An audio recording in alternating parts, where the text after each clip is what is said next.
So hey, it's Chris for Hit the Floor magazine. I'm very honoured to be here with one of Grime's finest. We've got Kozzie in the house. You right? I'm very good. How you doing? I'm good. Nice day outside today, isn't it? Yeah, it's pretty nice in here as well, actually. Yeah. So you left your cocktail over there. Not to be too glam. Yeah. Cocktail thing right now.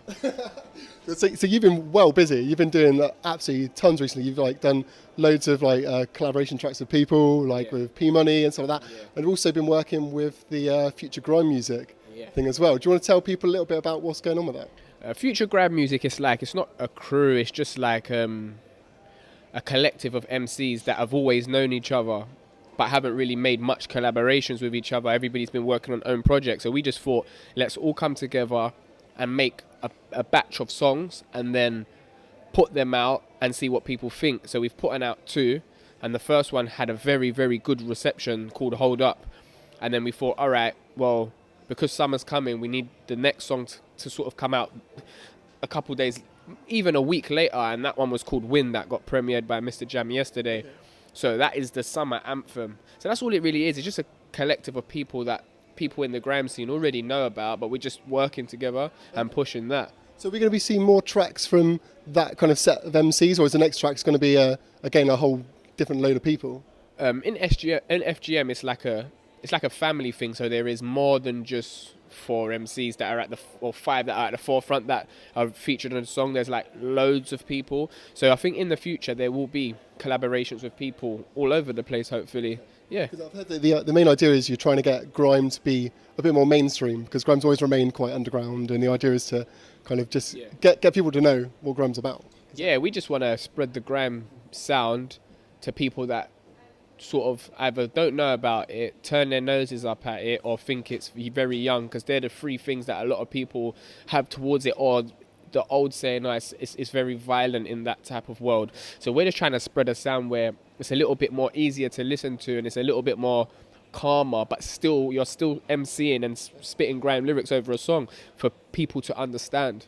Okay. That's it, yeah. So I believe you did get a little bit of criticism for your latest song, wasn't it? On Still Here, you got a bit of a reaction, people saying that you kind of watered it down. But I mean, do you think that in a way grime does need to be watered down a bit to kind of get out to more people then? Is that kind of what the idea is? Do you know what it is? When I did No Way with Dineo, it started that sort of sound started from there. I wanted to make a sound that I wasn't used to making, that was a little bit different, that even I found a bit of a challenge, but it's always good to make. It's not good to be boxed. So if I just do grime for the rest of my life, people might just think, oh, he's just a grime artist. I want to be known as an artist in general. So I wanted to experiment new things. So I did No Way. I did a song with Terror Danger called Higher that was more on that side of things. And I've done Still Here.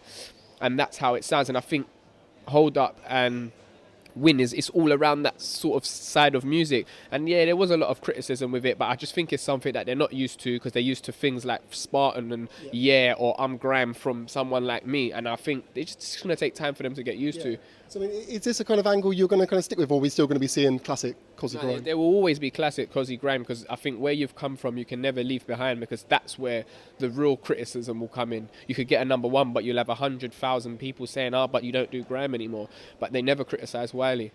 Yeah, that's very true. That's my point, because he will give them a whole bunch of songs for free that are all grime and exactly what they want to hear, and then he will do commercial songs, or he will do BBC Radio 1 Weekender, do all these commercial songs, but he's still got a Predator beat in that segment, and he's performing it to 10,000 people that do not know about grime. So he's still keeping it important and showing people that that's where he's come from, and that's something I want to do.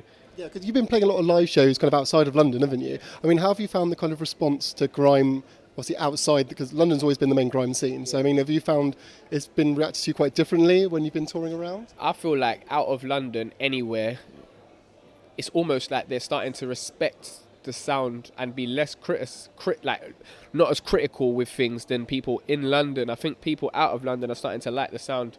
I wouldn't say more, but they really do like it. And where they don't get to see loads of artists come through, when there is a show or a rave put on in their county or whatever you want to call it, and someone like me or whoever turns up, they're very excited, they appreciate it, and they show you how much they appreciate it. And that's one thing that makes you want to carry on as well. So I think they do really like it out of London. Have you noticed outside London, I mean, does the kind of grime artists that aren't kind of based in London, do you find that their kind of sound differs as well? They started to develop their own kind of strain of grime at all? Yeah, I think MCs that ain't from London, they are starting to do their own type of movements, and people from London are taking an interest in them and giving them an opportunity to do songs with bigger London artists and stuff like that. So I just think anybody that's doing grime from wherever you're from, you could be from. All right, look at Trey Mission. He's from like Canada, but he's probably the only person that's established in that area that does grime. But he's pushing that sound for us, and we're in London. So grime's definitely a good and healthy move. Do you think grime will ever break the US? I mean, we had Skepta with P Diddy a while back. I mean, which everyone kind of got quite hyped about, and we thought more would come of it, but it kind of faded away. But I mean, do you think that grime could conquer the US? If that is, do you know what? I think artists that are from our scene that are doing commercial music need to break that music over there first before they do this, because grime is a very underground music, and I think it's going to take more than how many acts are signed now, maybe 15, 20 acts to be broken over in such a wide place. It's very big over there. Remember, London's very small. The US is massive. So it's a hard task, but I think it possibly could be done in years to come. It could be you. You could do it. I hope so. I hope so too. Everywhere, to be honest. Good. Break Devon. We got no grime in Devon. We need some grime in Devon. Yeah, my sister lives in Devon, so actually, and that's weird. She actually, it is Devon. Yeah, she lives over there, and they know about me, but it's not as. They haven't got any. They need someone over there that is a big grime MC. Okay. Do you know what I mean? And then it can spread more. Yeah. Also, you're going over to Ayia Napa to do this DJ Cameo. Is it Summer Love Festival? Yeah. I mean, how are people in Ayia Napa going to take to the grime beats of Kozzie? You know what? I was over in Ayia Napa last year doing the same festival, and I think people that are on holiday and have alcohol in their system, they like anything that's up tempo, loud, fast, and anything catchy. So if you go out there and sing Oli Oli Oli, they're going to sing that back to you, whether they know your lyrics or not. And I think I feed off of a crowd. So if a crowd's sitting there and they're not doing nothing, my performance, it doesn't get rubbish, but the level is not there. When the crowd interact with you, that is where your performance comes into play. But it's going to be very exciting over there. Feed off the vibes of the crowd and stuff. Yeah. So what else have you got planned for the year then? There will be some more FGM tracks. Got the album coming? Is this No, I've got Kozzie Kid EP2 that's nearly finished. And the reason why I wanted to do a second version of the first one is because the first one did well. And I felt like, I remember when I put it out and I was in Cable Nightclub doing a show and it came out at midnight. By the time I got in my bed, it was number 2 on iTunes. And I was like, oh my God, I've been in here for 3 hours. And in 3 hours, people that like my music has made me number 2 in the iTunes chart.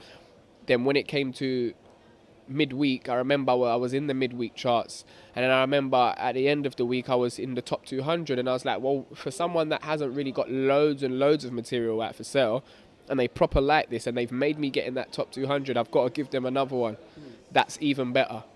So that's what I'm going to do, yeah. So hopefully we're going to see you in the top 40 this year then. I hope so. Okay. Are there any last messages you want to send out to anyone, or anything you need to plug? Or? Just watch out for the videos from FGM, and Kozzie Kid EP2 will be out soon. Awesome. Yeah. Mate, well, thanks very much for talking to us. It's been a pleasure.